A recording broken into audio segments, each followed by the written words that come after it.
Hello guys, तो कैसे हैं आप लोग। देखिए आज के इस वीडियो में हम जानने वाले हैं ऊष्माक्षेपी अभिक्रिया एंड ऊष्माशोषी अभिक्रिया, इन दोनों के बीच के डिफरेंस को, राइट ना।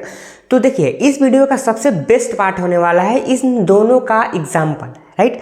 तो सबसे पहले इन दोनों का डिफिनीशन को समझेंगे एंड उसके बाद से हम क्या करेंगे कि इसके एग्जाम्पल को समझेंगे, राइट। तो चलिए वीडियो को स्टार्ट करते हैं। देखिए सबसे पहले ही हम समझेंगे ऊष्माक्षेपी अभिक्रिया यानी कि एक्सोथर्मिक रिएक्शन क्या होता है इसके बारे में। देखिए इसके डिफिनेशन को आप ध्यान से देखिए। देखिए इसमें कहा क्या जा रहा है कि वह रासायनिक अभिक्रिया जिसमें ऊष्मा क्या हो रहा है, निर्युक्त हो रहा है। उसमें क्या हो रहा है, ऊष्मा निर्युक्त होती है, उसी को क्या बोलते हैं, ऊष्माक्षेपी रिएक्शन।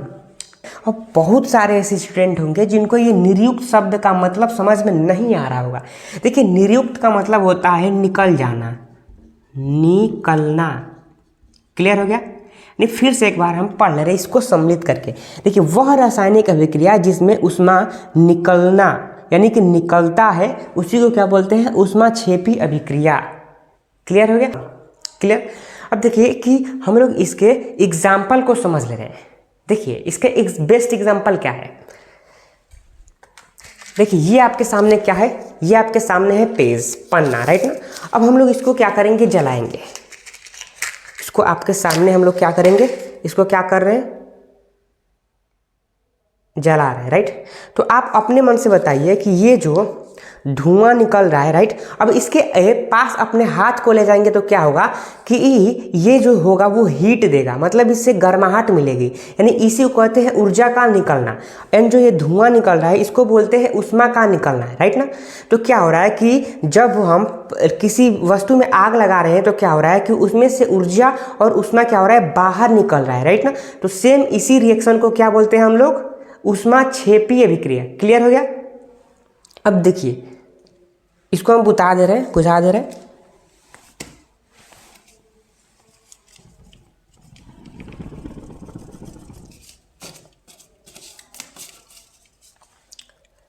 हमने इसको बुझा दिया, राइट ना। तो ऊष्माक्षेपी अभिक्रिया क्लियर हो गया कि जब हम किसी वस्तु को जलाते हैं तो उसके द्वारा क्या निकलता है, ऊष्मा और ऊर्जा बाहर निकल जाता है, निर्युक्त हो जाता है। सेम इसी रिएक्शन को क्या बोलते हैं, ऊष्माक्षेपी रिएक्शन। यानी कि इसकी उदाहरण को हम यहाँ पे दे सकते हैं कि एग्जाम्पल में हो जाएगा लकड़ी का क्या जलना, लकड़ी का जलना, राइट। अब इसी के साथ साथ हम लोग क्या समझ ले रहे हैं कि ऊष्माक्षेपी अभिक्रिया के रासायनिक समीकरण क्या है। देखिए रासायनिक समीकरण को समझने के लिए आपको क्या लेना पड़ेगा, ग्रेफाइट लेना पड़ेगा, राइट। क्या लेना पड़ेगा, सी से डिनोट करते हैं हम लोग किसको, ग्रेफाइट को। अब ग्रेफाइट जो है उसको क्या करना होगा कि आपको ऑक्सीजन की उपस्थिति में जलाना होगा, राइट ना। तो C+O2, राइट। अब जैसे ही ग्रेफाइट को ऑक्सीजन की उपस्थिति में जलाएंगे तो क्या होगा कि कार्बन डाइऑक्साइड हमको प्राप्त हो जाएगा, यानी कि CO2 प्राप्त हो जाएगा। और चूंकि ये जो रिएक्शन है वो क्या है, ऊष्माक्षेपी अभिक्रिया है, राइट ना। तो इसमें से ऊष्मा है यानी कि ऊर्जा जब बाहर निकलेगा, तो देखिए जब भी ऊर्जा बाहर निकलेगा तो यहाँ पे लिखेंगे धन का चिन्ह लगाकर, राइट।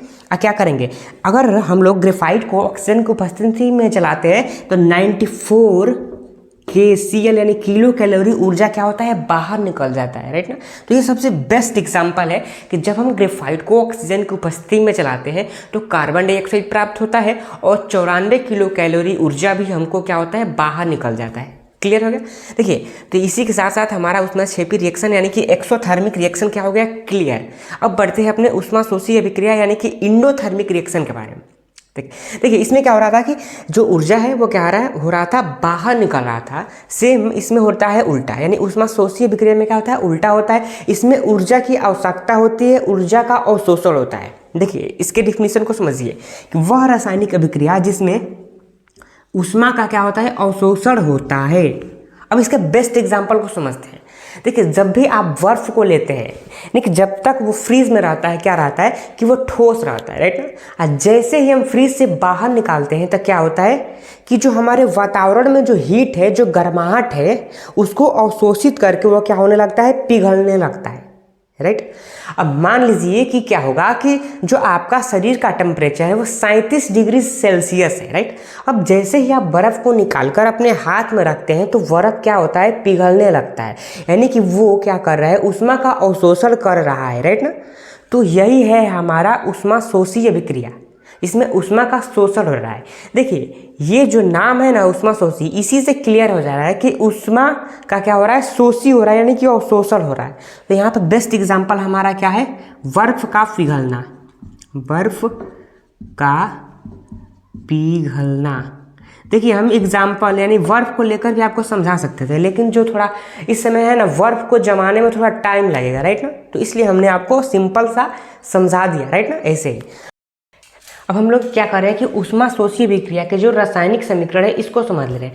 देखिए जब आप नाइट्रोजन एंड ऑक्सीजन के जो मिश्रण होगा, मतलब उसको मिक्स करके, नाइट्रोजन ऑक्सीजन को क्या करना है, मिक्स करके जब हम उसको जलाएंगे तो क्या निकलेगा।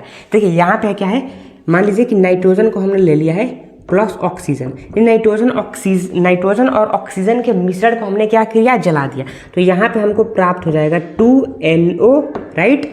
अब देखिए चूंकि यहाँ पे ऊर्जा का अवशोषण हो रहा है, बेस्ट एग्जांपल क्या है इसका, मान लीजिए कि आपने किसी से उधार पैसा लिया है तो आप माइनस में चले गए हैं, सेम उसी प्रकार से इसमें क्या हो रहा है कि ऊष्मा का क्या हो रहा है, अवशोषण हो रहा है, ऊष्मा कर्जे के रूप में लिया जा रहा है। तो जितना भी ऊष्मा हम लेंगे उसको किससे डिनोट करेंगे, माइनस का चिन्ह लगाकर, यानी कि -45 kcal, राइट।